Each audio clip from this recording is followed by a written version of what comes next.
Niger Republic has turned to Nigeria for help after being hit by fuel shortage. The West African country reached out to Nigeria despite months of diplomatic tensions and hostile rhetoric. A delegation of senior officials of the military junta traveled down to Abuja to meet federal government representatives. At the end of the deliberation, 300 trucks of premium motor spirits were reportedly approved for delivery to the country. A senior government official aware of the development said Nigeria approved the deal with the hope of using it as a strategic bargaining tool in ongoing negotiations with Niger.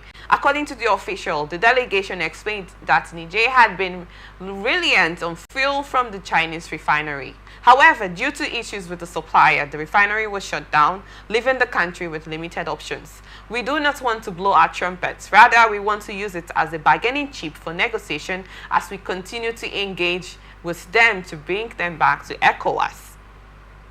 With time not aside, I want to get your thoughts on this. We know that Niger, Burkina Faso, and Mali are parts of the country that has, removed themselves from the ECOWAS system. I'd love to get your thoughts on this. Due to the fact that they had to come to Nigeria in order to, I don't want to use the word depend on Nigeria for petrol. What's your thoughts on this, please, sir? Well, Nigeria can blow it out of proportion. They can blow it out that they came to beg. Niger Republic is far ahead of Nigeria. What's the per capita income of Nigeria? An average Nigerian. What's our per capita income here? So ECOWAS now is the national project of Nigeria and not the welfare of its citizens. This thing should tell Nigerians that, look, if you are hoping that your hope and your thoughts are the preoccupation of these winners, these vampires who have taken over Nigeria and our future, our collective future, that they have you in mind, you must be joking. I told us some time ago that those who were hoping on NSC, right? What has happened has shown that they were joking. They have compromised. But are their relations out of it? Did they set up a petroleum stand somewhere wherein their families will go there and draw fuel? No way. So you can say whatever you want to say. We should look at it from an internal angle. Your house is on fire. You are chasing rats. Nigerians are dying. You say you want to use our bargaining chips. What bargaining? What are you talking? What are you talking? Bargaining chip to bring them to ECOWAS. So do what? You see, the problem we have is we Nigerians. And I'm saying it here.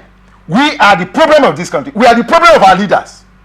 Yes. Because if we hold them to account, like Goodluck Jonathan said, he said he hope a day will come that there will be two twin towers in Abuja, wherein the name of ruiners of Nigeria, both alive and dead, their pictures will be put there, so that their grandchildren will come and they will read that their grandparents were part of those who really mess up this country. We will get to that point. Considering the fact that in Nigeria we're still struggling to get the fuel price to 1,000 naira as an average price, and then Nigeria is giving out petrol. I want to get your thoughts on that quickly, sir. It's part of the joke now. It's part of the joke. I told you that we're a joke. Nigeria is a theater of absurdities. It's a live movie. Netflix, ongoing, realtime.com. That's what you have here. We are joking here.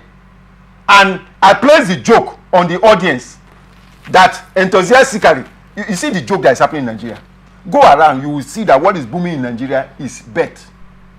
Any nation that bet has taken over the future of its children is doomed. And that's where we are.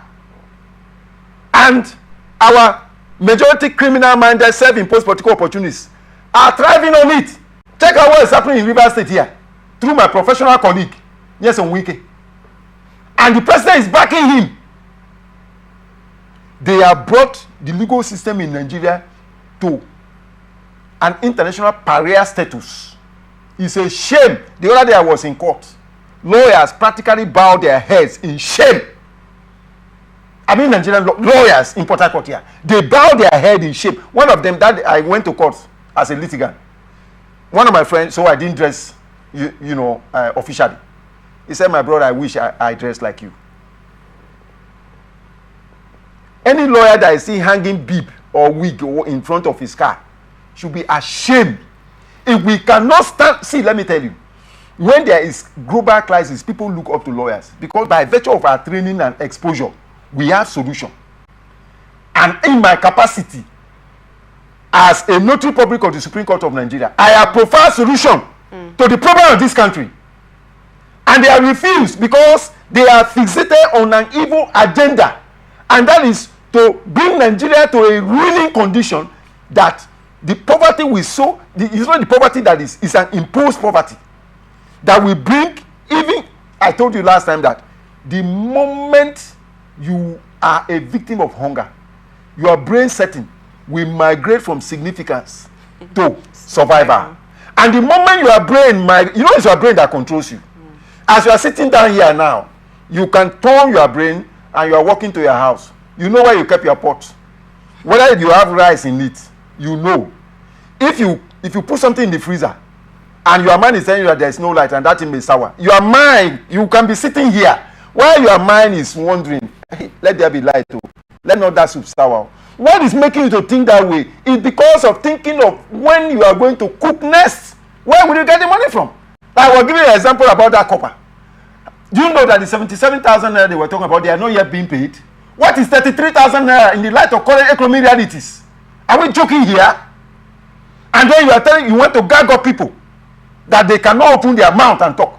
The most sad aspect of it is lawyers joining similar this thing, and they are keeping quiet instead of speaking the truth. And I tell people, look, my life is in the hand of God. I'm not just being religious about it. I'm speaking from spirituality point of view. And God will not allow me to be a victim of any noisy pestilence that fly about. See, I said this to our leaders in this country. To no man is life given in freehold. We are all tenants. You people are not going to live forever. Petroleum Minister Bola Tinubu, you have a gang of practitioners of economics around you who are deceiving you that you should be killing the youth of this country who are into power refining instead of collaborating with them, so as to make life miserable for Nigerians, so that people can capture 2027. Thank you so much. May God never allow you people to succeed in your evil against Nigeria. Thank you.